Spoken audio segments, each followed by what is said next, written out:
సర్దార్ సర్వాయి పాపన్న 375 జయంతి కార్యక్రమం జరిగింది. కనుక ఈ కార్యక్రమంలో గౌరవ ముఖ్యమంత్రి గారు, పిసిసి అధ్యక్షులు పొన్నం ప్రభాకర్ గారు, తర్వాత అబ్దుల్ లక్ష్మణ్ గారు, తర్వాత మన వాకిటి శ్రీయర్ గారు, వాళ్ళందరూ కూడా మేము కూడా వారితో పాల్గొన్నాం. గొప్ప కార్యం జరిగింది. ఎందుకంటే భారతదేశంలో రాహుల్ గాంధీ గారి జూడో యాత్రలు సందర్భంగా వారు బీసీ డిక్లరేషన్ ప్రకటించడం జరిగింది.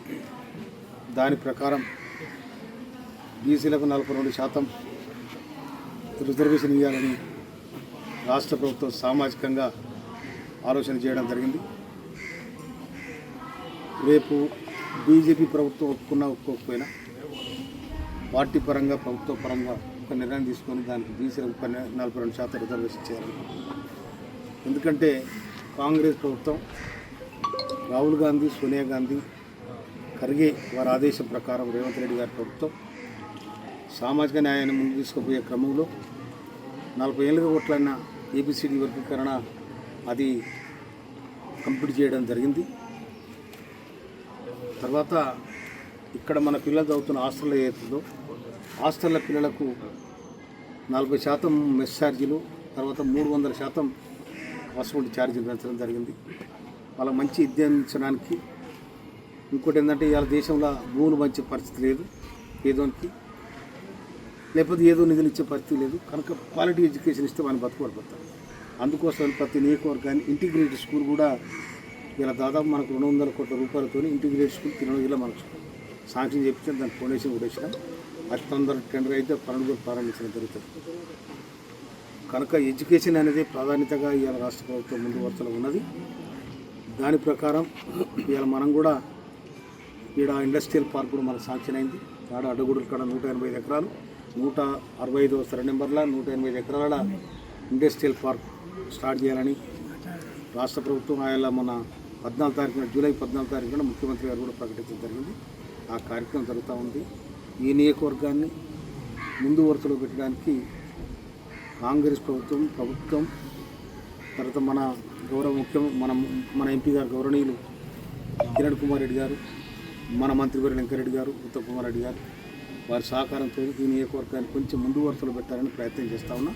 కనుక ఈ ప్రయత్నాన్ని కూడా మీరు అందరూ కూడా సపోర్ట్ చేయాలని చెప్పి రాష్ట్ర ప్రభుత్వం తీసుకుని ప్రతి నిర్ణయాన్ని గౌరవంగా మనం ముందు తీసుకుపోయే కార్యక్రమం చేయాలని చెప్పి ఇవాళ నిజంగా ఇక్కడ అమరవీరులు దాదాపు 10 మంది ఆనాడు 1948లో దేశానికి మొత్తం 1947 ఆగస్టు 15 తారీఖున స్వాతంత్రం వస్తే నైజాం పాలనలో ఉన్న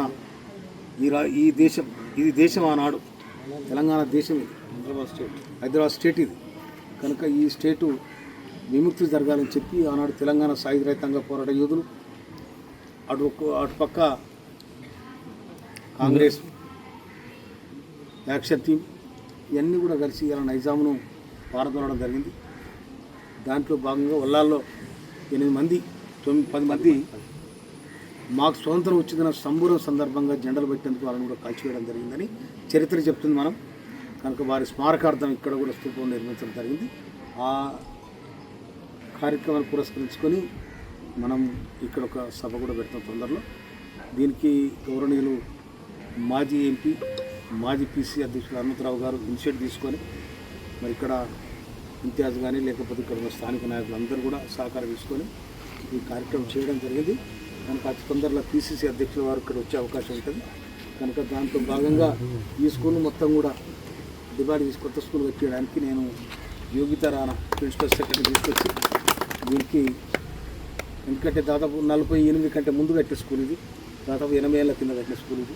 కనుక ఎప్పుడు కూలిపోతుంది తర్వాత కనుక దీన్ని కూడా మంచి స్కూల్ చేసి దీన్ని, ఎందుకంటే ఫస్ట్ స్కూల్ ఇది ఈ మండలం ఫస్ట్ స్కూలు.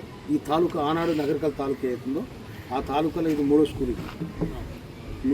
కనుక ఈ స్కూల్ ఇప్పుడు చూస్తే అధ్వానంగా ఉంది. అయినా కూడా ఆనాడు చెట్లు గిట్ల వాతావరణం ఉంది కాబట్టి దీన్ని కూడా నా ప్రయత్నం చేస్తాను. ఇప్పుడే కరెక్ట్గా అయిద్దని నేను చెప్పలేను, కానీ నేను సందర్భం వచ్చిన వాడు చెప్తున్నాను. కానీ దీన్ని కొత్త స్కూల్ కట్టేయడానికి కూడా నేను ముఖ్యమంత్రి గారికి సంబంధిత అధికారులకు కూడా అప్రూవ్ చేస్తాను. కనుక నాతో పాటు మా శంకర్ గారు వారు కూడా సీనియర్ కాంగ్రెస్ నాయకులు, జిల్లా పార్టీ అధ్యక్షులు, కాంగ్రెస్ పార్టీ జీవంగా నమ్ముకున్నాడు కాబట్టి 3 సార్లు జడ్పీటీసీ, తర్వాత ఇలా జిల్లా పార్టీ అధ్యక్షునిగా ఎమ్మెల్సీగా రేవంత్ రెడ్డి గారు వారిని గౌరవించి ఒక ఎస్టీ నాయకుని కూడా ఎమ్మెల్సీ ఇవ్వాలంటే గౌరవ జానారెడ్డి గారు వారిని ఆశీర్వదించి మా శంకరన్నకి ఇవ్వమని కూడా జానారెడ్డి గారు సిఫారసు, వాళ్ళిద్దరు కొట్టులు కూడా మా శంకరన్నకి ఇవ్వాలని కూడా చెప్పారు. కనుక సామాజిక న్యాయం అంటే ఈ విధంగా ఉండాలని చెప్పి దానితో పాటు ఆనాడు విజయశాంతికి ఎమ్మెల్సీ ఇచ్చారు, తర్వాత అద్దంకి దయాకర్కి ఇచ్చారు. ఈ 3 ఎమ్మెల్సీలు కూడా సామాజికంగా ఏ ఉన్నత వర్గాలకు ఇవ్వకుండా బలహీన వర్గాలకు ఇచ్చారు. కాబట్టి కనుక కాంగ్రెస్ పార్టీ, రేవంత్ రెడ్డి గారి ప్రభుత్వం, సోనియా గాంధీ, రాహుల్ గాంధీ, ఖర్గే గారు ఇచ్చిన ఆదేశం ప్రకారం ఈ సామాజిక న్యాయాన్ని ముందుకుపోయే క్రమంలో ఉన్నది. కాబట్టి ఈ రాష్ట్ర ప్రభుత్వాన్ని అందరూ దీవించాలని చెప్పి నేను హృదయపూర్వక ధన్యవాదాలు తెలుస్తున్నాను. అసలైన తొలి వెలుగు. ఫాలో వాట్సాప్ @తొలి వెలుగు official.